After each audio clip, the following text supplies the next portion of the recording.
তার কথা জানাচ্ছি এবং একমাত্র আপনার কাছেই আমি আমার অভাবের কথা জানাচ্ছি এবং মানুষের নিকট আমার অসম্মানের কথা একমাত্র আপনাকেই বলছি।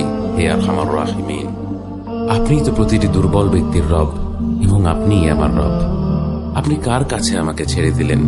এমন অচেনা মানুষদের কাছে যারা আমার ক্ষতি করতে চায়, নাকি এমন শত্রুর কাছে যাকে আপনি আমার চেয়ে অধিক শক্তি দিয়েছেন?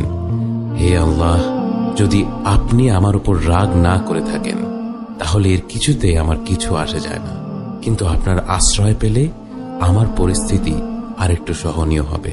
হে আল্লাহ, আমি আপনার চেহারার নূরের কাছে আশ্রয় চাই, যা সব অন্ধকারকে উজ্জ্বল করে দিয়েছে, যা দুনিয়া এবং আখিরাতের সব বিষয়ের সংশোধক। আল্লাহ, আপনার রাগ এবং অসন্তুষ্টি থেকে আমি রেহাই চাই। আল্লাহ, এ সব কাজই শুধু আপনাকে খুশি করার জন্য করা এবং আপনি ছাড়া কোনো